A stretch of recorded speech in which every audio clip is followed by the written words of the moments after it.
2016, nous opérons les patients sur un mode de circuit court sécurisé. Nous n'avons pas d'anesthésiste avec nous en salle. L'anesthésie locale s'est beaucoup améliorée ces dernières années et donc aujourd'hui on peut pratiquer ces actes sans qu'il y ait aucune douleur pour nos patients. On a fait quasiment 10 000 patients opérés depuis cette date et l'étape suivante était bien sûr la mise en place de ces cubes opératoires. Nous avons la chance d'être le premier CHU français à bénéficier de 2 cubes opératoires. Ces cubes opératoires sont des mini-blocs opératoires qui peuvent être installés très facilement, qui vont nous procurer une zone stérile au sein de laquelle on peut opérer notamment la chirurgie de la cataracte, la chirurgie du glaucome, la chirurgie du ptérygion, en fait toutes les chirurgies ophtalmologiques qui n'ont pas besoin d'anesthésiste.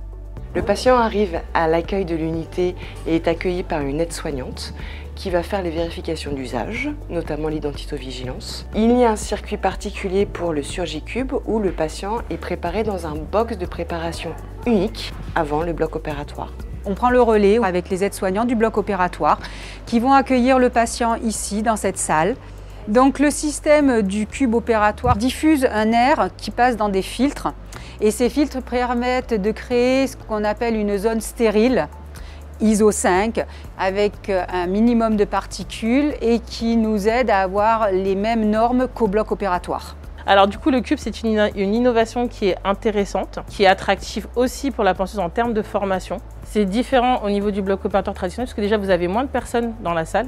Donc du coup en termes d'installation, de relationnel, on a beaucoup plus le temps d'installer et de parler aux patients puisque du coup il n'y a que nous en fait qui sommes dans la salle avec le chirurgien, il n'y a pas l'équipe anesthésiste. Une fois que le patient a fini son intervention, il est installé dans un salon post-opératoire où une collation lui est servie et où les vérifications sont faites sur les conditions post-opératoires. Il peut voir également le chirurgien pour vérification de l'intervention. La durée entre l'accueil et la sortie est d'environ 2 heures. Il y a aussi une plus-value pour le patient, bien évidemment, puisque le plateau technique se retrouve sur le même niveau que le service de chirurgie ambulatoire.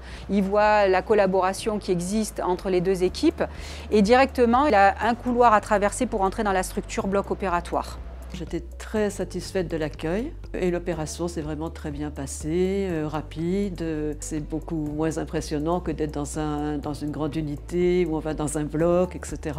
Je suis satisfaite. Alors, il y a aussi une plus-value pour les aides-soignants. Ça leur évite d'avoir à prendre le système des ascenseurs qui emmène au niveau -1 où se trouvent les blocs opératoires. Ensuite, il y a une plus-value pour nos anesthésistes parce qu'ils s'occupent des patients opérés par ailleurs au bloc de Babinski pour des pathologies plus lourdes. Et enfin, une plus-value également pour nous, puisque ça nous permet d'augmenter notre activité, qui a été de plus de 25% depuis la fin de la crise Covid.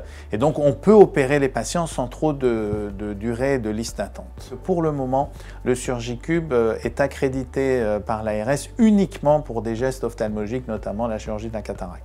Donc, il y a des projets qui sont en cours pour pouvoir élargir l'indication et donc accueillir les collègues des autres spécialités également au niveau de ces cubes opératoires.